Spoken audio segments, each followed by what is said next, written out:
Nestled deep within a forgotten valley, cradled by gentle hills, lay the village of Willowbrook. Its true magic, however, resided not in its charming cottages or babbling brook, but in the ancient grove of willow trees standing sentinel on its outskirts. Young Ben, a quiet boy with wide, curious eyes, felt an inexplicable pull towards these trees while others saw only swaying branches. Ben often lingered beneath their sweeping canopy, convinced he heard faint whispers carried on the breeze, soft sighs that seemed to respond to his own quiet thoughts. It was a secret he held close, a comforting mystery in a world that sometimes felt too loud and too fast. One crisp autumn afternoon, as golden leaves drifted like tears to the earth, Ben found himself drawn deeper into the grove than ever before. He stopped before the eldest tree, its massive trunk deeply furrowed like ancient skin, its branches trailing so low they brushed the damp grass. Leaning his small hand against the cool bark, a profound sense of calm washed over him. Then, clear as the Brucaeuro's song, a voice resonated not in his ears, but within his very being. "Welcome, Benjamin," it murmured.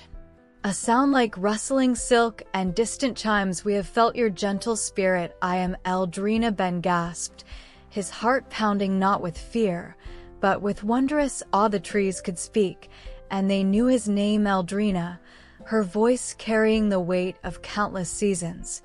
Explained their nature. The Willowbrook trees weren't merely plants. They were guardians of memory and emotion. Deep within their rings, they held the joys, sorrows, hopes, and quiet moments of every villager who had ever sought solace beneath their leaves, whispered secrets to their trunks, or shed tears into their roots. They absorbed the laughter of children playing hide-and-seek, the whispered promises of young lovers, the heartfelt prayers of the old and weary. Their rustling leaves were the echoes of 1,000 lives, a living library of the Willowbrook's soul. Felt rather than heard by most, but now truly spoken to one chosen listener. Ben visited Eldrina daily.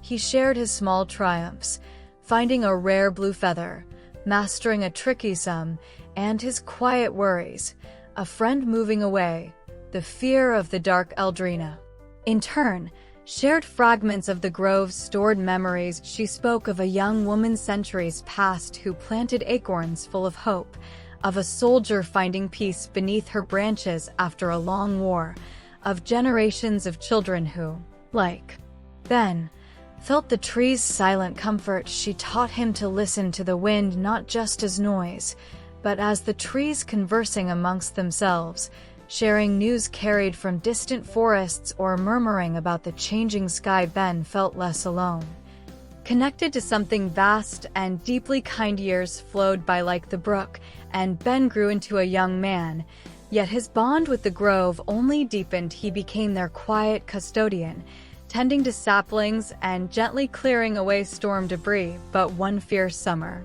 night, a tempest unlike any Willowbrook had seen descended. Lightning clawed the sky, thunder shook the very earth, and a vicious wind screamed through the valley, tearing at roofs and uprooting smaller trees. Ben, safe but terrified in his cottage, felt a surge of pure, cold dread. A desperate cry echoing from the grove. Without a second thought, he plunged into the chaotic darkness, driven by an overwhelming need to reach Eldrina. The grove was a battlefield. Branches lashed like furious whips, leaves flew in blinding torrents, and the mournful groans of straining wood filled the air. Eldrina stood defiant, but a massive limb above her was splintering, poised to crash down upon her. Ancient heartwood acting on pure instinct. Ben grabbed fallen branches and wedged them desperately against her trunk, trying to create a support. He pressed his body against hers, shouting words of encouragement against the roar of the storm, pouring all his love and strength into the ancient tree. He felt the immense strain within her, the terrifying creak of yielding wood, and a surge of protective energy flowed from him, a tangible force meeting the fury of the wind. As suddenly as it arrived, the storm's fury spent itself, rumbling away into the hills. Dawn broke, revealing a scene of devastation. Many younger willows lay broken, exhausted, and muddy. Ben looked up at Eldrina. Her great limb hung precariously, saved from falling only by his desperate brace. Her voice, when it came, was faint, a mere breath against his mind. Benjamin, our brave sapling, she whispered. The storm it took much to hold fast, to protect the deep roots requires great energy. Ben understood, with a heavy heart, the effort to withstand the storm, combined with channeling the protective force he felt, had drained Eldrina's ancient life force. Her vibrant green leaves were already fading to a soft, ethereal gold, then silvery white. She was departing, her essence returning to the earth she had guarded for so long. A profound silence settled over the grove, deeper than before. Ben placed his hand on Eldrina's cooling bark, tears flowing freely. He felt no despairing voice, only a deep, resonant peace settling into the earth. A final gift, and then a gentle rustle began. Not from Eldrina, but from the surrounding trees.